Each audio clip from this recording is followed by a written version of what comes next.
Hello friends, welcome back again in Phoebe engineers. तो unit 1 हम पढ़ रहे थे इंट्रोडक्शन ऑफ आरएसी। पार्ट 9 में हम पढ़ेंगे reduced ambient air refrigeration system. तो ये जो आपको दिख रहा है ये साइकिल, ये पूरा है reduced reduced ambient air refrigeration system है ये, ठीक है। तो ये कुछ ऐसा दिखता है। इसकी वर्किंग कॉम्प्लिकेटेड लग रही है बट नहीं है। इससे पहले लेक्चर में हमने सिंपल एयर रेफ्रिजरेशन सिस्टम देखा, बूट स्ट्रैप देखा, उसके बाद हमने रीजनरेटिव देखा, and the last one is reduced ambient air refrigeration system.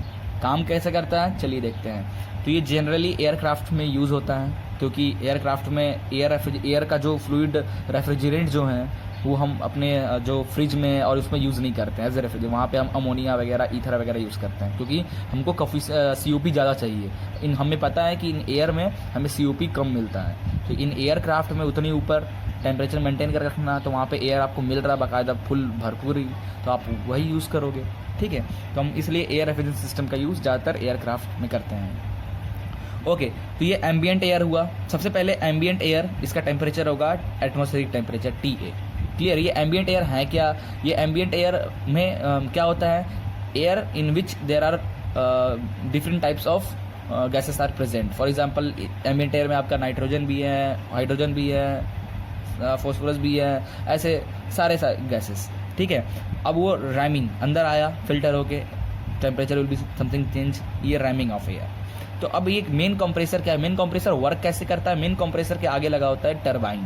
वो टरबाइन वर्क करता है जो एयर टू कंबसन, ये जो एयर निकल के आ रहा है, तो ये एयर थोड़ा चल जा रहा है अपने इंजन में, थोड़ा ये मेन कंप्रेसर में कंप्रेस हो रहा था, टेम्परेचर विल बी इंक्रीजेस। और इंजन में हम चाहेंगे भाई हमें थोड़ा ज़्यादा कंप्रेस मिले, ताकि इजीली हमारा एफिशिएंसी बढ़ाने के लिए इंजन के लिए ये वाले एयर को हम अपने इंजन में भेज दिए एयरक्राफ्ट के। तो एयर बर्न होने के बाद गैसेस जो एग्जॉस्ट गैस निकल रहा है वो टरबाइन में जा रहा है, टरबाइन ब्लेड्स को रोटेट कर रहा है, तो उससे हमारा मेन कंप्रेसर चल रहा है। क्लियर। तो मेन कंप्रेसर क्या काम है? जो भी आपके कैबिन में, जो भी आपके एयरक्राफ्ट में गर्म हवा है उसको सबको लेता है, इसको कंप्रेस करता है। कंप्रेस करने से उसका प्रेशर और temperature will be increases, pressure will also increases and temperature is goes increases and form to T1। अगर ये ऐसा नहीं हुआ तो जो आपका रैमिंग एयर है, रैम एयर का यूज़ कहाँ करते हैं हम लोग?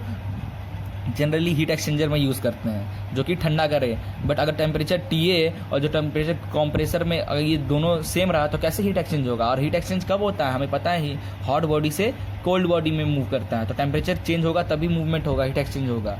तो ये ना मेन कंप्रेसर से जो गर्म हवा निकला वो आया किसमें? नेक्स्ट एक्सचेंजर में, ठीक है। या फिर इसको नेक्स्ट एक्सचेंजर बोलते हैं, बट आप बोल सकते हो हीट एक्सचेंजर एक तरीके का, फर्स्ट हीट एक्सचेंजर। तो इससे मूव होकर ये बाहर निकला, तो ये ठंडा कैसे हो रहा है? जो गर्म हवा आ रहा है वो ठंडा कैसे हो रहा है हीट एक्सचेंजर में?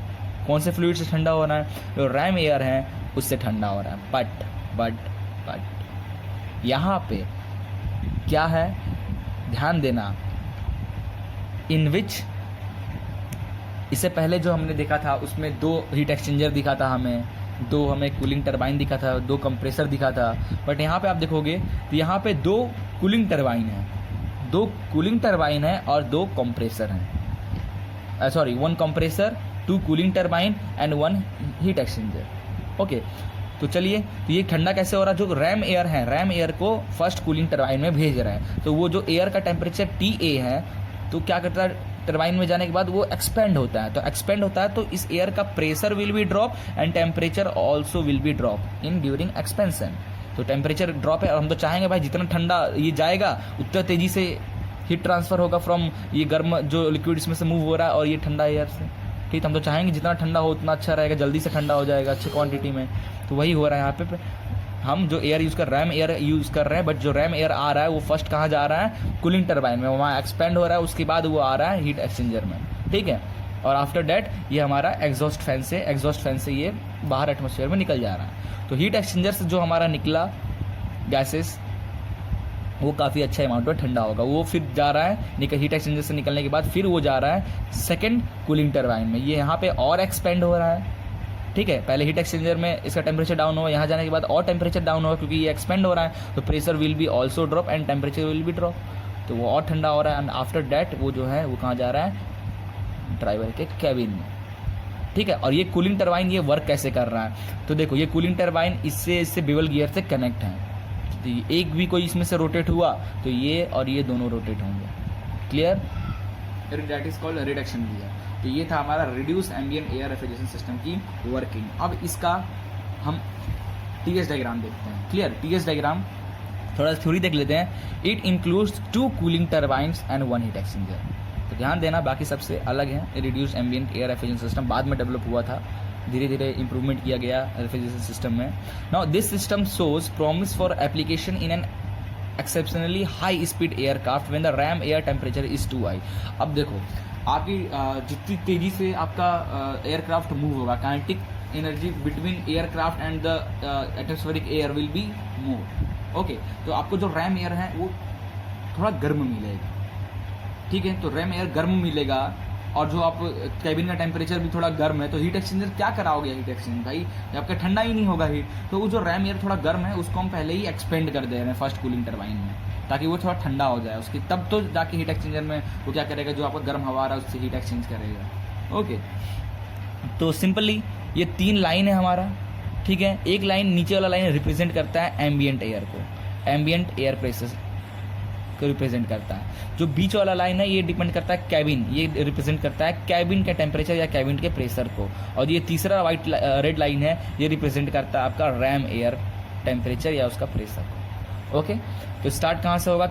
आपके एम्बिएंट एयर आया, रैम हुआ, तो 1 से 2 प्रोसेस है रैमिंग ऑफ एयर, ठीक है। नाउ 2 से 3 temperature will be increases, temperature क्या हो रहा है? इंक्रीज हो रहा है इन प्रोसेस 2 से 3। तो 2 से 3 जो प्रोसेस है वो कहाँ पे हो रहा है? मेन कंप्रेसर में, मेन कंप्रेसर में एयर कंप्रेस हो रहा है, ठीक है।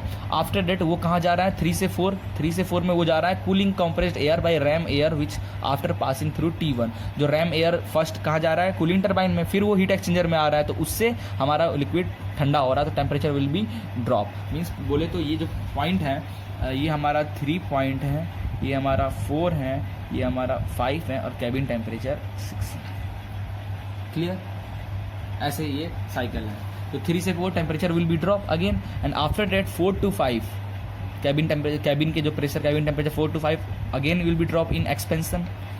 सेकेंड कूलिंग टरबाइन में एक्सपेंड हुआ तो pressure temperature will be drop, and then again it's gone on cabin. It's cabin के टेम्परेचर को क्या करता है? जो भी हीट करता है, ज़्यादा ठंडा है तो उसको हीट करके मेंटेन करता है, और ज़्यादा गर्म है तो उसको फिर कम करके मेंटेन करता है। ऐसे ड्राइवर को एक पर्टिकुलर टेम्परेचर पे मेंटेन करके रखता है। क्लियर? तो सेम टू सेम इसका भी जो क्यू कितना अमाउंट ऑफ कैबिन को ठंडा करने के लिए चाहिए, रेफ्रिजरेशन प्रोसेस के लिए चाहिए कितना एयर, वो कैसे फार्मूला होगा? 14,000 Q. What is Q?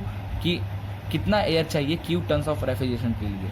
Therefore upon CP cabin air T6 minus T5, cabin air T6 minus T5। Okay, same to same how much power required for main compressor?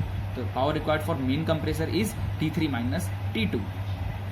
Okay, this is T3 point और this is 3 point जो यहाँ से निकल रहा है, और इस compressor में जो एयर आ रहा है, फॉर एग्जांपल ये है आपका सेकेंड प्रोसेस। तो 2 से 3, तो टेम्परेचर कंप्रेस होने के बाद ये ज़्यादा है, तो T3 minus T2। तो वाट हीट का फॉर्मूला क्या हो जाएगा? That is T6 minus T5 CP। Okay, और इन power required just T3 minus T2. Sorry, I'm confused. This is T3 minus T2. Temperature T3 will be more as compared to temperature T2. Okay. Therefore, power required in main compressor will be इतना power चाहिए, तब जाके आपका refrigeration system start होगा। And what is the COP? Same as हमने जो पढ़ा था 14,000 Q upon P into 3600 P। What is P? This power. What is Q? This ton, how much ton of refrigeration you want. ठीक, clear? तो हमारा ये खत्म हुआ। इसके बाद 3 लेक्चर और बचेंगे, छोटे छोटे थ्योरी पार्ट है ज़्यादातर, और उसको डिस्कस करते हैं और यूनिट 1 को जल्द से जल्द खत्म करते हैं। आफ्टर डैट मैं कोशिश करूंगा कि हर एक टॉपिक पे न्यूमेरिकल आपको करा दूं, अदरवाइज एक्सप्लेनेशन मैं दे दिया हूं, आप इजीली खुद भी न्यूमेरिकल कर सकते हो, बट मैं कोशिश करूंगा क्योंकि टाइम कम है और मुझे सिलेबस जल्द से जल्द कंप्लीट कराना है। तो मैं थोड़ा तेज़ी से काम करूँगा, बट कोशिश करूँगा कोई चीज़ स्किप ना हो। क्लियर? Thank you.